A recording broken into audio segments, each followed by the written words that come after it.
Hey people, so tonight's video is just going to be a quick one about what to look for rust wise on the rear end, mainly rear quarter on mx5 and in particular Mark 1s. So this one is a Jap import Unos Roadster. No idea how long it's been in the country, but it's really starting to show signs of tin worm now. It's not dreadful and there's much worse around. This is just basically a quick what to look for if you're maybe buying one or yours is starting to corrode. I've probably welded up probably nigh on 100 of these in Mark 1s, Mark 2s guises. So I pretty much know what I'm looking for and what the signs are to spot. This one has caught me out a little bit. The other side was way worse than I was expecting because the outside looked quite good. Yeah, that one fooled me.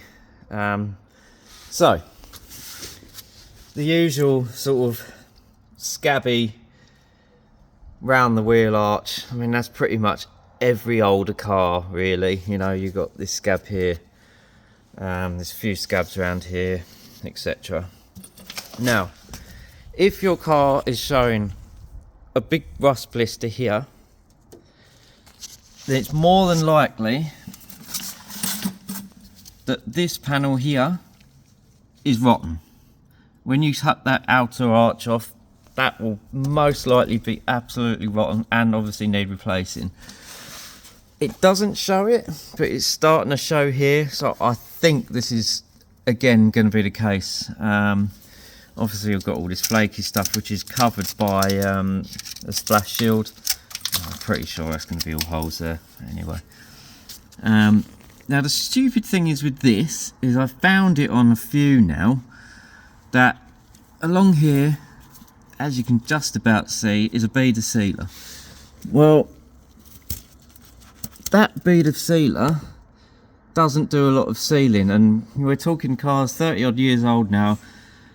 That's a lot of water in that driving in there, and they fail. I've seen the watermarks track down inside the panel and it ends up pooling behind this, in between the skins, and that's, I think, what rots them out. People say check your drains for the hood, etc. Yeah, all valid points. Yep, valid points indeed.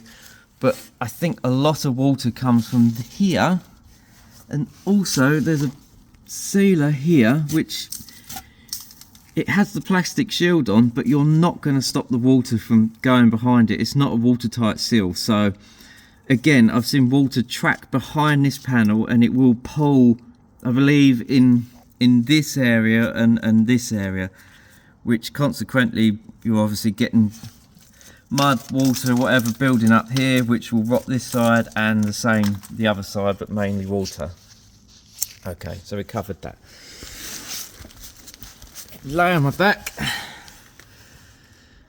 These rear quarters, they are spot welded there, and along here. Usually when they show this sign of rust, all of this will be rusty behind it. Moving underneath. So now we're looking at the inner seal, which quite frankly looks disgusting. There's already a perforation hole there, so I pretty much think this is going to be inners, strengthening panels inside, you know, the full works. Again, it's an old car, so it's kind of it to be expected. Right, the only note I want to make on these arches is, get some light up there. So what we've got here is your inner and outer. It's not the greatest picture. So the one that's not as long is your inner wheel arch, obviously the longer one is your outer wheel arch. Now, the sealing of those is very poor. I've seen it quite a few times, and you're getting water and mud again build up in there, sit in this gap, and it will start to corrode. So do yourself a favour, if you've got one of these, go and get a hose. What I do is I get the hose in there, and all I do is that with my hand, just to get the dirt out and rinse it out. It does help. It won't stop it, but it'll help. So yeah, that's about it really. So if you're thinking about buying one, or you have one and it's starting to show a few signs, I'm afraid if it's starting to show signs like this, it's not just an outer skin.